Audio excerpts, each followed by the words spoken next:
Watch the whole video, listen to the whole segment before you send me hate mail. You know when it starts that way, it's going to be good. Listen, the Democratic Party is showing the early signs of the same disease that destroyed the Republican Party. I've got so many friends on the left texting me and saying, David, we're not going to allow the same thing to happen on the left that Trump did to MAGA, that Trump and MAGA did to Republicans, are we? Republicans back in 2010, their leaders laughed at the Tea Party. Conspiracy theorists, they're far-right internet trolls, they're not going to do anything.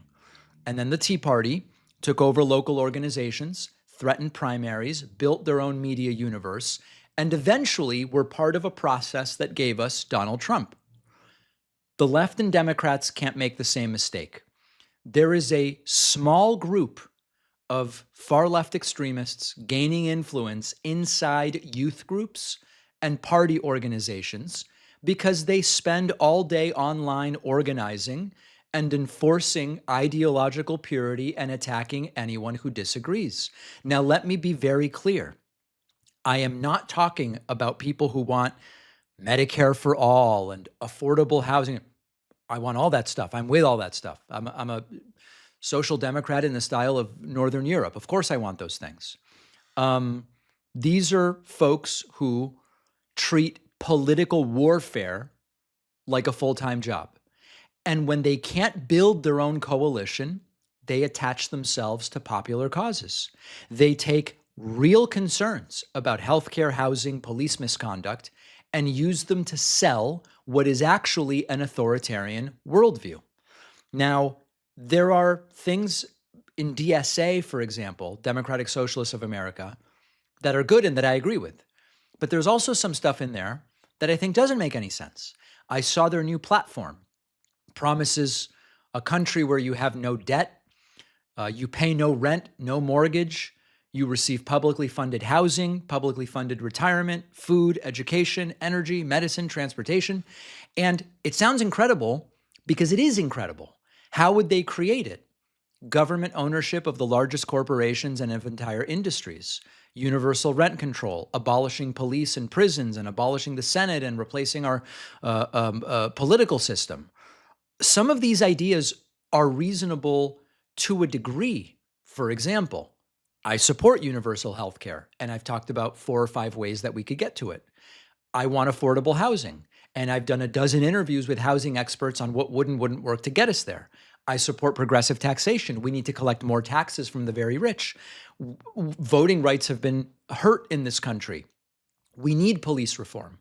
So there's elements of this that are great, and any social democrat like me will tell you we got to do that. But you bundle it together, and this fantasy in which capitalism, private industry, and major parts of the government simply disappear, most Americans don't want that. Most Americans understand that there is no way that you could impose that without extraordinary authoritarianism. My one hesitation about confronting this now, and why I went back and forth, is the midterms. Publicly exposing the rot could make moderate voters think the entire Democratic Party has been infected. But I don't think silence is really going to hide it.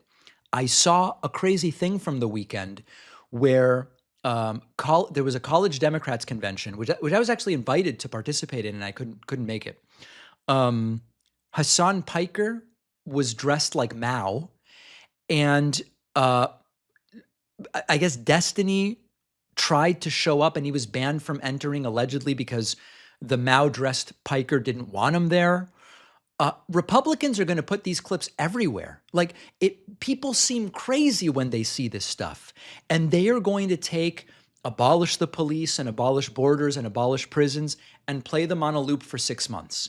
If I were an average voter with no knowledge of these online personalities, which most of these people are, most people don't follow this sort of thing. They're busy living their lives and working and doing all this stuff.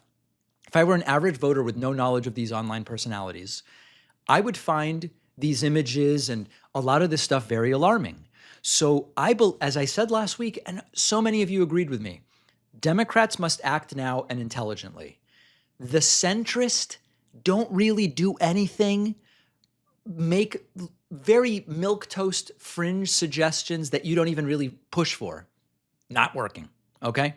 This other thing of like end everything, it's a sort of destructive accelerationism. That's also not going to work. So I think that what we need here are no apologetics for dictatorship, no apologetics for authoritarianism, no harassment, no anti Semitism, no allowing online factions to decide which liberals may enter the room. You know, what would I even have been allowed at that college Democrats thing? They invited me months ago. I don't know. I mean, I couldn't go, so we didn't find out. So we just need normal people to participate, join local committees, attend conventions, get involved with state parties, and let's turn the DNC into something that works. Many reasonable people doing a little can defeat both the centrist do-nothings and the hardcore extremists who would get nothing done. Republicans believed they were going to control the extremists. They were like, we got these people under control. The extremists took over the party. Democrats can still prevent that outcome, but we've got to get them to get things under control right now. I've said before, I've never been a Democrat. I don't care about the Democratic Party beyond who offers the better candidates, and usually it's Democrats over Republicans. But we've got to make sure that we don't allow that party, if it is the vessel, at least for now, to something better than what Republicans are offering, to be hijacked.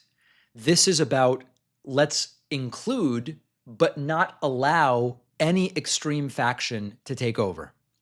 And that is what I think makes the most sense. Can it be done reasonably and without self-inflicted damage between now and the midterms? I don't know. I hope so. Thanks for watching. Check out this other video. And if you like our content, make sure to subscribe so YouTube puts our videos in your feed, and subscribe to the podcast on Spotify and Apple.